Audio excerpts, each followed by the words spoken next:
So, welcome to the second episode of Talking Shit. And so, today's episode, man, I got a special guest, young and upcoming future star here in El Paso. And just to give you a little bit of background about how we met, man, it was just one of the last walkie-talkie that I did up at Vitola's. And this is proof that connection is a thing where you can just connect with people from all walks of life at my events and form somewhat of a relationship and a network. So with me today, I have Victoria. Cannot pronounce your last name, and I don't want to butcher it, so I'm going to let you do that. Go ahead. No, that's all good. So my full name is Victoria Zuluaga. I know last name's a little bit of a jumble, but you can call me Vicky. I go by that. I've been living here in El Paso my whole life. I grew up here. I was born at Providence Hospital, living here in Horizon my whole life. And I went to East Lake High School. After East Lake, I went and I got into the car business. So I had many opportunities presented to me right after high school.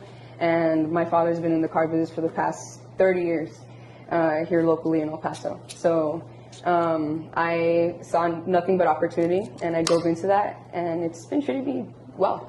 Yeah. And I'm pretty young. I'm 22, about to be 23. So it's super cool, especially diving into the culture here in El Paso, because like I said, I've grown up here my whole life, but I never really got into the diversity and the culture here in El Paso. And why do you think that is? I think that personally, I think a kid who, like I said, who's growing up here, I feel like the mindset is very closed off, not very open, and it's not even in a way of necessarily being stubborn. It's just fear. You know what I mean? Fear of new, maybe fear of change. Especially with, the times now and how things are changing so rapidly, and, we don't know what's up, what's down, so. Oh, we know what's down. The fucking economy is horrible. I know. I'm like, and that is no secret. Yeah, absolutely. That is something that we should be talking about. So how does the economy, well, obviously the economy is going to affect definitely what it is that you do as a car sales person. Correct. I don't want to say car salesman. Is that still the title? Is that offensive? No, it isn't. But you know what? For what I do, I don't like to just limit it to car salesperson or a sales specialist. I'm more of a I don't know. I like to just be known that I'm well versed in the car business. But it's not even just because I've been in it for such a long time. I've only been in it for 5 years. I've sold, I've done auction work, I've done some lot attendant work, I've done detailing, I've sold again, I've done a little bit of financing, but I've only been able to do that through the people in my life, which is my father. And that's the guy who's been here in El Paso locally, Mike Zuluaga. He's been here locally forever, for 30 years. But as far as the economy, right now I'm doing more auction work. So I'm working for an online auction, and I'm an independent contractor. So I'm not a direct employee of the company, but I work for them. Gotcha. So I go as a vehicle inspector, and I go and I inspect these vehicles at local dealerships here in El Paso and in New Mexico, and even eventually sometimes further out, maybe like in Colorado. But that'll be by the time we grow a little bit more. Right. But anyway. I go and inspect these vehicles at the dealers that use our platform. So if they want to list, this platform is from dealer to dealer. So they're selling cars from one another. It can be corporation to corporation. It can be dealership to dealership. It can be from state to state. It's nationwide. And they do that just to fill their lots. So they'll buy cars from another car lot. Correct. Just to fill their lot with inventory. So everybody has this idea that if a car is at an auction, there's something wrong with it. That's not true. So cars are always in motion everywhere. You could have a car right now. Maybe you bought a used car maybe a couple months ago. That car could have been in New York, could have been in Washington, could have been in now it's here. But it's because a dealer went and, because not everybody can buy a brand new car. Well, obviously, yeah. Right? So Yeah. exactly. And so, you know, they're like, hey, people have different budgets, there's different situations, you know, so we have to have different types of vehicles and different ranges, different price ranges, and yeah, it's gonna mean that there's higher mileage, there's gonna be, but So let's pivot. Let's talk about how we met. What made you come to the first event, the first Walk You're Talking on January 4th, if y'all not tracking? so what made me come, so my friend, she's the one who put me on, which is Dominique. She's the one that put me on, and she was like, hey, like, I got invited to this event, and she heard about it through another photographer. I believe it was through Bella Luna, I believe. It was actually, sorry to interrupt, but it's you actually. Oh, okay. Okay, no, Right. it was from you. Yeah. So it was from you. So she got invited, and I ended up being the plus one, and we ended up going together, and it was an awesome experience. I had actually never been to Vitolas before, so I had heard of it, but I was like, you know, cigars not really like my thing. You know, I smoked some before, but then I realized I was like, no, it's more than that. It seems like there's more going on, but Right. I didn't know what to expect, truthfully. But So the first one, I would say, like, it was just an idea, right? Right. A lot of times what we do as creative, we just spitball some shit, right? We just throw some shit against the wall, see if it sticks. Right. And I just wanted to, as a new photographer here in El Paso, I started seeing a trend of things as I started getting more traction with the business and how things are working and who's doing what and how they're doing it. And I saw a lot of the same trends that I didn't like. All the low ball and the crumb fighting, the this to that. And I said, you know what? I want to hold a event with a lot of the local artists here to talk about all this. Let's hash some of this shit out. Like, we don't have to be in these Facebook groups fighting for $100 shoot when we know we should be charging $500 for that. But because we're in that survival mentality, a lot of times as creators, I think we lowball ourselves and we devalue ourselves, and then at the end, we are devaluing the entire craft across the city. Because Right. if more people are doing it for 100 than people that are charging what they should be charging, right. then now they have now set a new market value at $100. So anyone charging where they should be as a norm is going to be looked at as, dude, who the fuck do you think you are to be Yeah. charging that when everybody else is Exactly. charging 100? Exactly. So I felt like that was just a way to get a lot of people together, put faces to names, and then we started talking. And I have never been so impressed by somebody so young to be so eloquent and well-spoken. It's not about a whole bunch of partying and this and that like most people in the 22-year-old range. It's like to hear someone speak so maturely at such a young age was like, yeah, I got to get her on the show. So here we are. And so it just shows that these events can morph into some things that you never, it just opens up some opportunities that you never felt like you could have open. Right. So, yeah. No, absolutely. Like, and I was nervous to go to this event, and not even because I'm here looking for, like I want people, I want to be seen, I want to be. It's like, no, like I have no idea what I'm doing. I have no idea what I'm doing. I'm coming here for fun. I'm coming here for new experience, for connection. Yeah. And yeah, you're right. Like I do nothing but yap, and it's not even just because like, oh well, she's a saleswoman, like she knows how to talk and use Right. her words. It's like, no, like I love to genuinely sit down with you and connect with you, and learn. You know Yeah. what I mean? Because yeah, like that's what I did. I literally told you, I was like, hey, I have no idea what any of this is.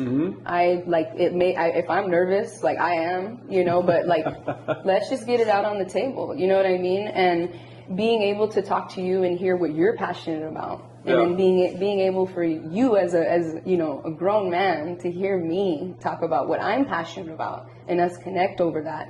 You know what I mean? It was beautiful. Yeah. And especially for the other creators and models that also showed up as well. They got to show their work. They got to show what they were passionate about. They got to talk about it. Yeah. And that's what made it so welcoming. You know what I mean? It really is. I think it should be. I don't want people running around here stealing ideas and piggybacking off of, but at the same time, I think it needs to happen more. Yeah, I would like to do it more, but it's a lot of work with coordinating and marketing to get people to show up and trying to And that was 100% on me for doing it on That's Super what I was Bowl gonna damn say. Sunday. I was right? like, you didn't get any, and that was all you. Yeah, but at the same time, there's a lot that I look at it. I would say I would do that differently. Like I wouldn't schedule an event ever on fucking Super Bowl Sunday. Like, that was dumb as But shit. at the same time, I'm glad you did that. I'm But glad it you was did. a bold move to keep it It there. I could have was. moved it. I had enough time to move it. Yeah. But I didn't want to chicken out, right? Right. I wanted Yeah, to just kind of stick to exactly. my guns and be like, fuck it. It is what it is. I'm like, yeah, exactly. I fucked it I'm up, like, but I'm gonna fuck it up with nobody confidence. gives a goddamn if the Chiefs or if the Eagles win. Like we've seen I them. ain't gonna say nobody, because you got some diehards that will never miss a football game, never miss a Super Bowl, no matter how marketed and sold they are on it. You know what I mean? Like, well, the fact that I missed that, I missed the halftime show was crazy because I at least always watch it for that. But I mean, it's everywhere. You go on Apple Music, Exactly. It's there. So it's like, exactly. Yeah. love you K Dot, love you SZA. You know. Right. And that's the same thing with me. Like, I've learned, I've kind of gotten detached as I've gotten older from sports because it's changed so much as far as no player is loyal to a team. When I grew up in the 80s, like Michael Jordan didn't leave the Bulls, Reggie Miller didn't leave the Pacers. There was loyalty, right? exactly. Karl Malone and John Stockton were together for years, like, then the Houston Rockets would, and then when the trade market and all that stuff started to ramp up, it was like, I'm losing it, man, because you used to buy jerseys and memorabilia with your favorite player because they were always staying there. Now you buy a freaking jersey with a player on it. Switching it, exactly. They're chasing the bag. I was talking to D Hart. Shout out D Hart. You're so cool, man. I was talking to him yesterday and about this exactly, and he said he spent a lot of time in Omaha and stuff like that, and he played on I think he said defensive line, and but he was telling me I was like, hey, like just a connection between you and I was like, believe it or not, I like football too a lot. Like I love cars and I like football too, but I was like, my father wanted to be like a coach. He wanted to be a football coach. He wanted to go maybe coach in high school, maybe have an opportunity at university, and maybe even the NFL one day he'd be that good. Yeah. You know what I mean? But my dad is, and I keep talking about him, but it's because he's the guy that's like kind of instilled everything in me, and like I really look up to. Yeah. But like from football, his leadership, his integrity, his humility that he leads with, I feel like a lot of it does come from that sport. My dad played in high school. He played from a very young age, and he's carried that through his life. He's the type of person where he knows, he calls plays, he's very well educated. Yeah, he knows, he calls them before the newscasters do, like, the commentators, like, but there's just so much more of that. You're right, it's lost. There's all this free agency and people, it's just for the money. You're getting thrown millions and millions of dollars. It's really not about sticking and being loyal to the team. I think it's because the players are getting more knowledge too. About the all the shit that's happening behind the scenes as far as general management, trades, revenue. Yeah, absolutely. They're like, yo, I'm making 200 and something million, but the owner is a billionaire. No one's ever questioning his moves That's and why he's doing things. So why would I stay loyal to someone who at the end of the day will trade me in a heartbeat if it means he can trade me for someone that's going to bring him more money or in a way to save him money? You know what I mean? So I think a lot of these people are chasing that bag to get it right now. Because they're one injury away from never playing again. Yeah, absolutely. So they're trying to secure as much financial wealth and generational wealth as they can to be able to live off of that for the rest of their life. Because you think, for most people, we work until we're 60.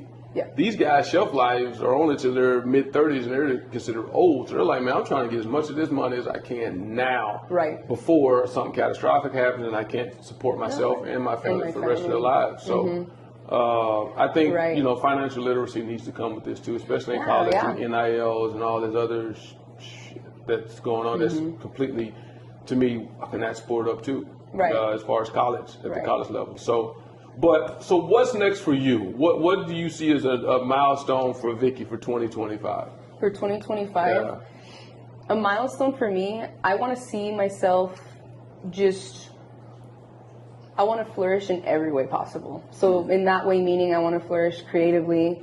I want to flourish in my job, meaning getting better, learning every day, meeting new people, making new connections, and maybe even moving up, within the company I work for. Or not saying that I want to be tied to a company forever, right. But within 2025, that's definitely a goal. That means more money for me. That means more for my family, for, saving up and stuff like that, and my benefit. And if that benefits me and the people I love, I'm going to do it. So again, I'm just going to be nothing but grinding. Again, creativity, want to get it up, and just trying new things, man. I want to try new things, travel as much as possible. I've been blessed enough to be able to, have these new opportunities to, be able to go and spend a little bit on things that, I want to, on hobbies that I'll be able to educate myself with. Eventually I want to go back to school, maybe not in 2025, but I want to be able to use my money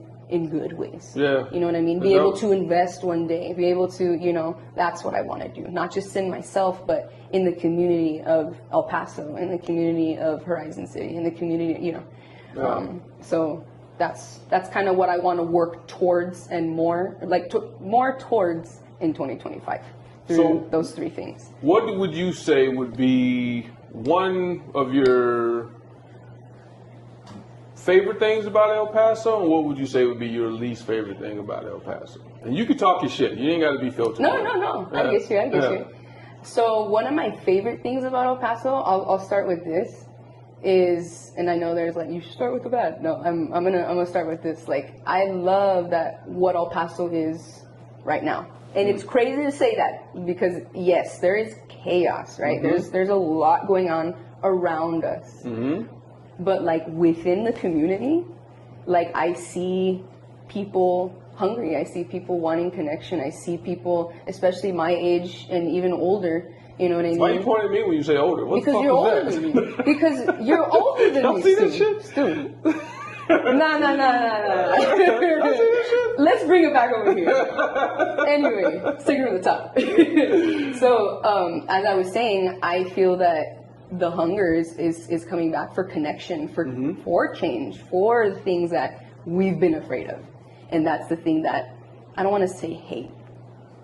I dislike very much about El Paso, is that the mindset has always been, like we said in the beginning, very closed, very no, we don't need change. Right. Let's just keep our heads down, let's work, yeah. And it's nah, we need to kind of look up, and we need to really look around and change. Yeah. And not even for change in a mass, no, let's change for the better. Yeah. Let's change together, not for one, not for just myself, not just for you. Let's change together. Yeah, that's dope. Yeah, yeah. I'm not a political guy, man, but the little snippets that I do plug in, it's man, we are being divided from so many different angles. No matter which side you're on, red or blue, whatever. Yeah. It's clear as day that the country is divided more than ever. Just like I said yesterday at the event, right. No matter what side you're on, red or blue, we're all sucking together. Absolutely. Right? It's not like they're asking you for your vote and registration card and your political views at the gas tank or when you're buying eggs. They're not saying, okay, you're going to get a 10% discount because you voted this way, and you're gonna get upcharged 15% because you didn't vote. We're all in this bullshit together. So there's no point in even having that divisive of a mentality, because the only people really flourishing under this current situation are the people way the hell out of our echelon, and they can't even see us down here. Yeah. And it's so why are we fighting amongst each other over red and blue this and politics? Exactly. I get it, you can disagree, but I think at the same time it's why you don't even bring some of that shit up. You just let that shit, because I have lost friends. They don't know it, but I have deleted people off of Facebook when all this was going on and still currently going on. They'll post something that's so extreme and divisive to the point where I thought we was cool, man. We served together. And I never knew this about you. And now it's coming out, that now that we're out, and you can be a little bit more in your bag about it. I can't even imagine that. You serving, and then people you served with fighting right next to. Yeah. Like And- I can't even, but you know what? I can though, but maybe not to that degree. But within family, within friends, it's like you see that and you're like, wow, like you chose a side that is against me, or things that are a part of me or a part of our us or our community. Like it's like, wow, it makes you really put it into perspective. And yeah, it isn't about red or blue. It isn't about, oh, I won or oh, I lost. It's about morality. To me, it makes you think about just. It's about being, it's about, it's just about being and helping one another. It's I don't know. To me, it's like how can you not like get it? I don't know. I don't know. I think it just comes down to just being raised right. Right. Right? Like, to bring it like way 180, even playing video games. The amount of cheaters on a video game is fucking ridiculous. Yeah. Like, dude, you're how old and you're cheating at a video game, but at the same time, you probably whoop your kids over the same behavior and punish your kids for the same behavior you're on here with. Yeah. And I always tell people, how the fuck do people get on the game and cheat? They didn't get their ass whooped when they was little. You know what I mean? Because my mom ever caught me cheating at anything, I was getting my ass whooped. So for these grown-ass men to be on the game with some of their rhetoric, like, and then the cheating, and it's like, dude, You're right, absolutely. Who needs to hug you right now? You know what I mean? Like, who are you angry with? Right, Because it isn't me. Right, you were one good ass whooping for probably being a solid human being. Now you're just a turd because someone didn't want to, correct some of this bullshit you're dealing with right now, right? So, but I just think a lot of times that's kind of how it is in the bigger scope of things. Is some people just were not raised in a good, healthy environment to know what's right, how to treat people, what to say to people, how to go in a relationship. But at the same time, I learned real quickly how to cut motherfuckers off. Right. Like, if our energies ain't vibing, I'm done. I'm not going to sit here and fight with you about it and try to make this thing work. Energy is energy, and people are not going to change. Absolutely. They will kind of mask and play around with your feelings and emotions, but as far as them 100% changing, no, they'll change around you, but that don't mean their morals and all that shit and their personality is not going to change, because as soon as they're not around you, they're going to go right back to who they truly are. And I don't want you to do that. If I'm in your presence, be 100% you. Right. And if you're a fucked up person, cool. And now I know that I identify it, and now I know how to make my moves to get around you. So. Right.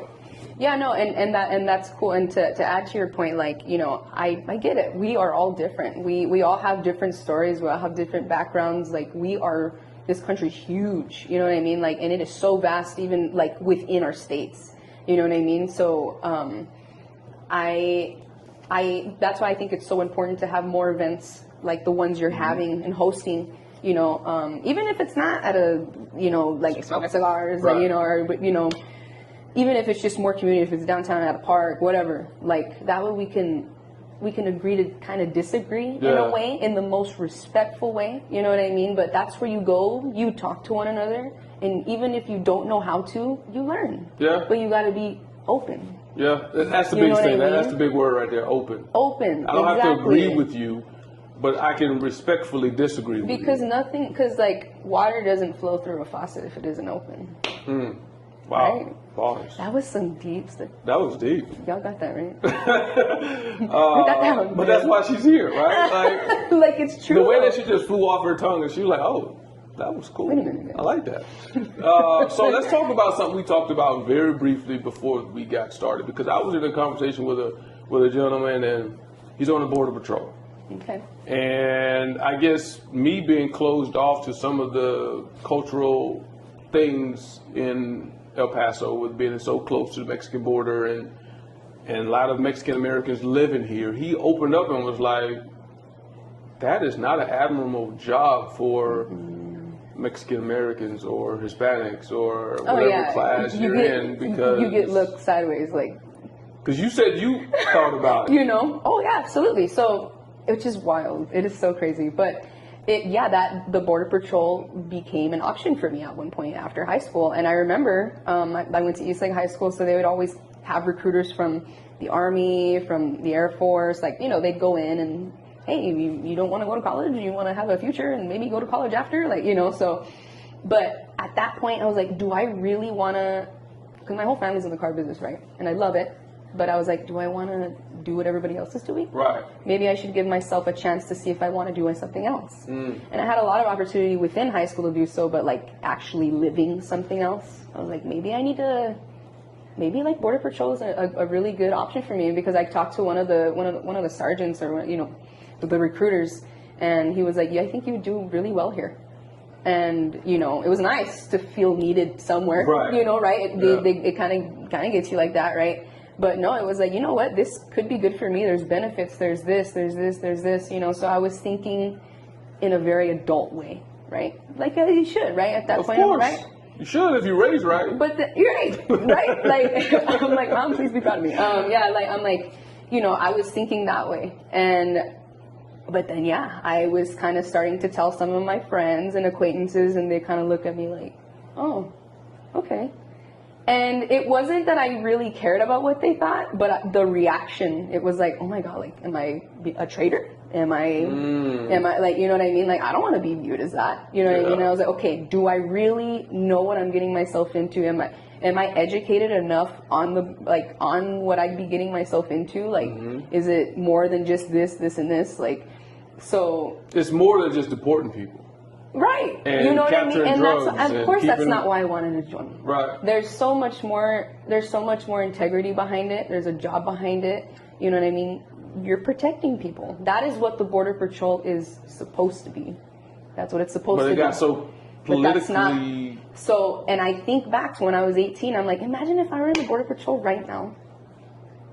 Like, think about that. Like, really think about that. And I again, no knocks against the Border Patrol. You know, I have friends and family who are in the Border Patrol, and I'm very grateful for them. Yeah. You know, and they've done actually nothing but inspired me and given me very good guidance. You know, but yeah, it really was put into perspective for me, and I was like, you know what? I'm not going to do this. And then my father ended up presenting me an opportunity to work alongside him, and I was like, yeah, that's something that I really want to do, and I seem to really like the car business, and I ended up sticking with that. But yeah, it definitely was something that, like, kind of hit me in a way of like, okay, maybe I need to kind of step back and do something else in a different way within El Paso in a different way. So when I think about the Border Patrol and kind of that push-pull morality thing of, you know, you're culturally depriving your own people in a sense, right? Right. I think about on another level for me being from Houston and being around crime, drugs, and all those different things to have an aspiration to want to be a cop.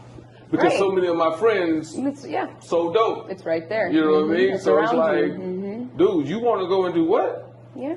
You want to be, you want to be, you know what I mean? And then what happens if you're on a patrol and the person you pull over is a childhood friend? Right. Now you kind of stuck in that morality of, do I do it or do I let them go? You know what I mean? So I could see how being on the Border Patrol would be a tough gig if you are attached to the culture like that. Well, especially being right here. And I mean, I've had friends who have died, you know, due to, overdose and stuff like that. And it's horrible. You know, I've seen it. I've been a witness literally to it. So yeah, that was definitely experiences that I had, you know, within my childhood and my time growing up here that what pushed me to wanting to, you know, protect our border and or at least regulate it and be a part of something good. You know what I mean?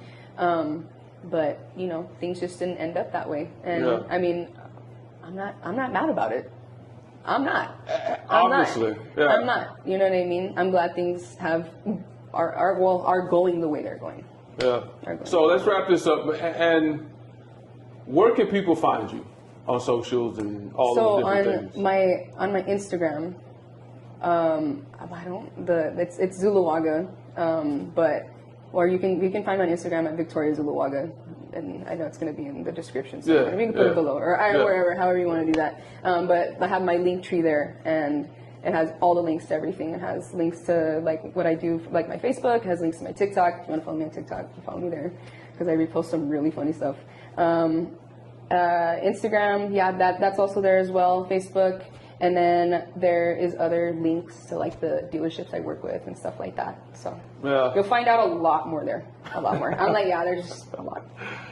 Yeah, so check her out. Check out and stay tuned for the next episode as it gets closer to that time. But once again, come and check out. I'm going to try to have another walkie-talkie at whatever establishment, whether it still be at Vitola's or another establishment. So if you are a small business and you want to have me pick this thing up and bring it to your business to help support you and your entrepreneurship or whatever your small business is, let me know, and we can try to coordinate something and lock it in and make it happen, man. Because when I show up, we show out. So just be aware of the fact that I'm going to bring some pretty cool people with me. And it's all about helping small businesses. I don't want to do it at a McDonald's. I don't want to do it at another one of these major billion-dollar chains. I mean, there's so many different entrepreneurs here in the city trying to stay afloat. Absolutely. And I feel like bringing some people in to support that business, whether it's a coffee shop or bistro or whatever the case may be. I could easily pick this thing up and move it. So if you're interested, man, hit me up in the DMs, wherever you can find me. I ain't hard to find. But until the next time, man. For sure. It still means it. All are welcome to those. Like I really want to emphasize that. Like all are welcome. Like even if you're just going for fun. It's creator inspired, but everybody is welcome to come out and link in, because it's a big networking opportunity to come out, link in with people that you would have never met. I got a photo shoot with a special effects and makeup artist, hair artist, and I met her last month at our walkie-talkie. Yeah. So somebody outside with a leaf blower getting ready to completely jack my fucking audio up. So maybe that's our sign. Yeah, I think that was a good sign to say, let's cut this shit. But until the next time, man, tune into the next one. If you want to be a guest, hit me up in the comments, and we can come on here and talk a little bit of shit, man. Until the next time, man, it's Stu, Grumpy Vet Photography. Vicky, it's good to have you. Yes, Peace. sir.